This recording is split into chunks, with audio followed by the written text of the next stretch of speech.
دی محمد تفرکت جوینا پارلمنت عراقی هبیه گری دایو مجاری یانجی که چوا هیزن اف پیمانان و سریوان دا امریکا بته داره خستن دا خواست حکومتی کریه سباهی جی جوینا گرنگتر جی هکود نیو برا لجنه و بلنتیا هف باشا سربازی عراقی و امریکای که چوا بریار سر بته داین یعنی حتی نکه هاتی کرن امریکا تدنه بیه نسبه امریکا جدی باشدار بکده چوا کار بته کرن زیرتر سر و مجاری براستین برای مجاشع التمیمی شروع و کاری سیاسی پا که راست خودش بغداد گلماده و برای مجاشع جاری اول نکته تکرین و صبحی جوینا که گرینگت نیف برای عالی عراقی و امریکی ده هیا عراقی و جدیه یانجی بتنی اول مزایده سیاسی نه برانبری طیبتی جی ایران یانجی ولات نافچه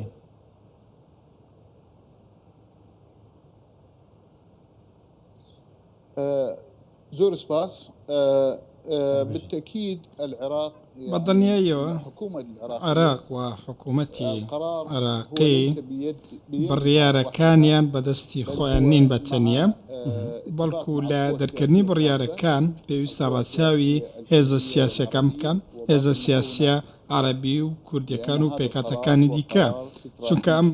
بڕیارێکی تەواو استراتیژیە و بڕیارەکە و بەستێ بە بەرژەوەندی گشتی عراق من پێم وایە حکوومەتی عراقی قسەی لەبارەی ئەم شتەوە کردووە و بەڕوونی و ئاشکرایی گوتوویەتی کە دەمەوێنەوێت هێزەکانی هاوپەیمانان لە عراق بستنە دەرەوە بەڵام ئەگەر ئێمە سەیری واقع بکەین دەبینین کە هێزەکانی ئەمریکا لەم ساتەدا ناکرێت بسنە دەرەوە و ئەمە شتێکی دوورە بە تایبەتی کە بوونی ئەو هێزانە لە نێو عراقدا تەنیا لەلایەنی ئەمنی نییە بەڵکو لایەنێکی سیاسیشی هەیە پێکاتێک کوردی و سونی و هەروەها زۆرینەی پێکاتەی شیعەش بەڕاستی لەگەڵ ئەوەدانین کە هێزەکانی هاوپەیمانان لە عراق بستنە دەرەوە بە تایبەتی ئەمریکا چونکە ئەمان لێکەوتەی دەبێت شتی دیکەی لێ دەکەوێتەوە ئەگەر بێت و بڕیارێکی وە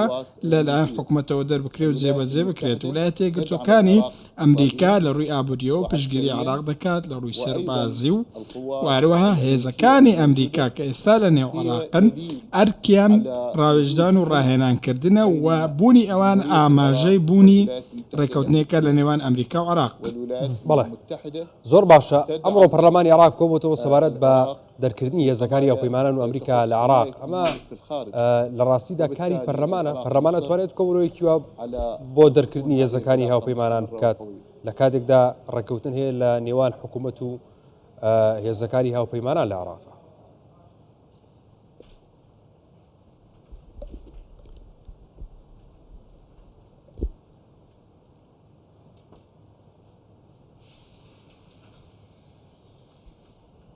نعم لم أسمع الصوت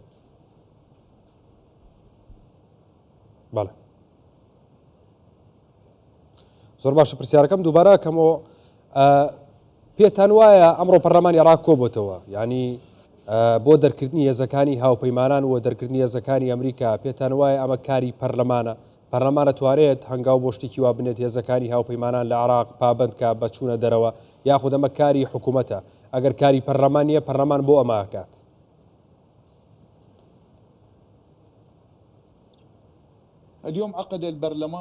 ئەمڕۆ پەرلەمانی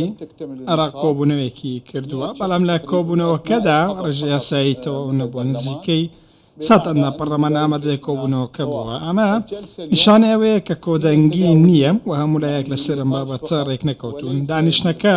خاڵی دوم ئەوەیە کە تەنیا بۆ گفتوگۆکردن بووە بۆ لەبارەی هێرشەکان و پەیوەست نەبووە بەوەی کە یاسایەک دابڕێژن بۆ چوونە دەرەوەی هێزەکانی ئەمریکا دەبوایە بەرلەوە ڕێکەوتنێک کرابووایە و سەرکۆنەی هێرشەکان کرابووایە کە کراوەتە سەرشاری بەغدا و ئەوەی کە ئەندامێکی هێز ئەمریکان کۆژراوە بەڵام ئەمە بەدی نەهات بۆیە من پێم وایە بڕیارەکە ئێستا بەدەست حکوومەتی عراقیە چونکە ئەمە لە دەستووردا جێبەجێ کراوە و جێگیر کراوە کە لە دەستوری حکوومەتی عراق بۆی هەیە بڕیاری هاوشێوە دەربکات نەک پەرلەمان ئەمە دەبێت حکوومەت بڕیار لەبارەی ئەم شتەوە بدات بڕیارەکەش بڕیارێکی تەکنیکیە تایبەتمەندی حکوومەتە ئەم کارە بابەتەکانی پێویست بە ئەمنی عراق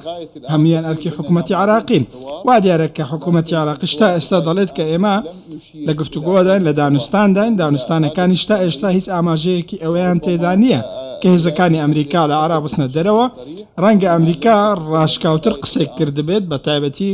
کە گوتوویەتی ئێمە تا ئێستا هیچ داواکاریەکمان بۆ کشانەوەی هێزەکانمان لە عێراق پێ نەگەیشتووە. حتى وەکە تەبخوژی ئێماژە پێکرد و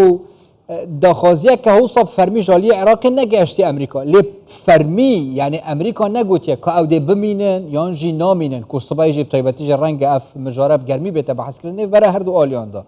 هین پێشبینییا چتکن ئاخفتنا فەرمیە ئەمریکای دێ چ بەر سەرڤێ داخوازی حتی ئەگەر عێراق فەرمیژی بێجارێ داخواست بکە. وڵایەتە یەکگرتووەکانی ئەمریکا